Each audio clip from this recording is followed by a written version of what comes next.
Good morning, guys. I'm going to read the next excerpt of my first novel in a series, continuing from where I left off yesterday.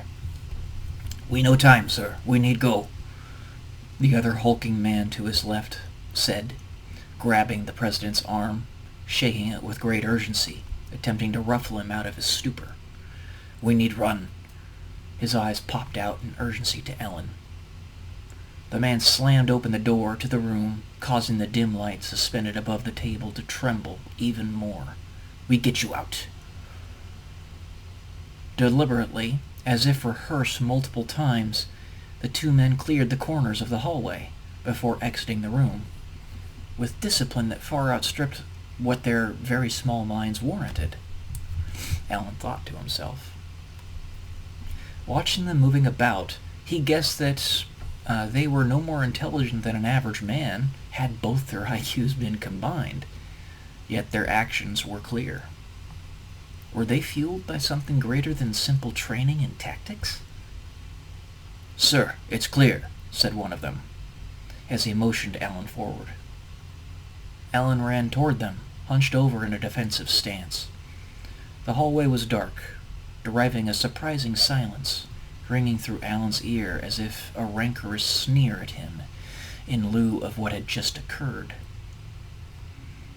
The polished concrete walls shined back the faint light, giving a foreboding feeling of isolation, with the T intersection a few dozen feet to Alan's... There's a typo there. Sorry about that. To Alan's left.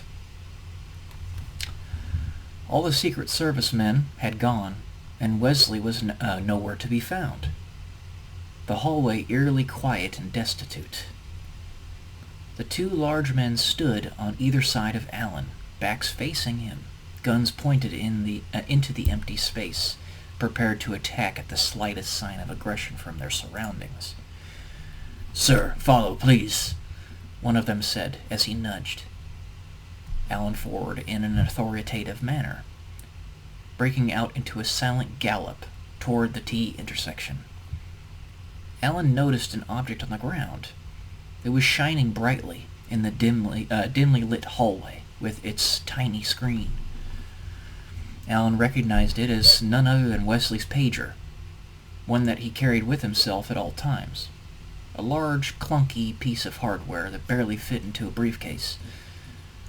But it got the job done.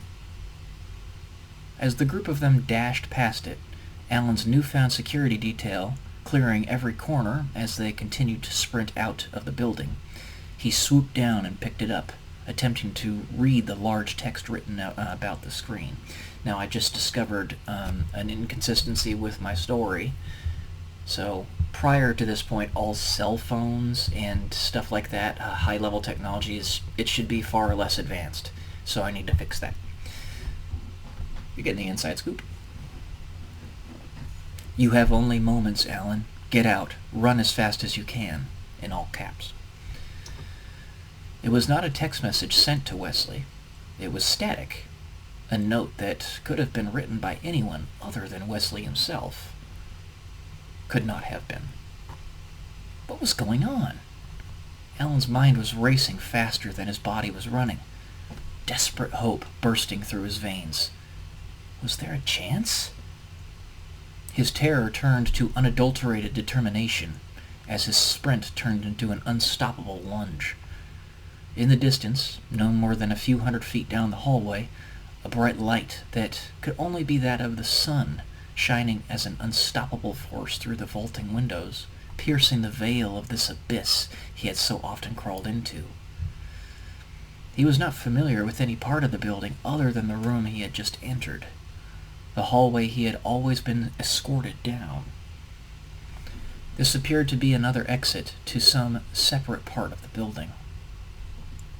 As they got closer to the light, Alan noticed two men standing beyond. They were hollering loudly. "Get down! Take defensive positions! We gotta defend him!"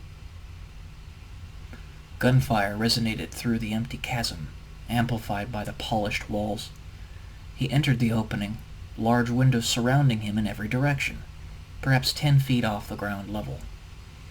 Uniformed figures were perched about on several of them, shooting at the two guards on the ground. Allen recognized them as his lead Secret Serviceman and one other that he did not know particularly well, but knew from his unmistakable stout appearance. That's this section. I will continue tomorrow. Love y'all. Peace.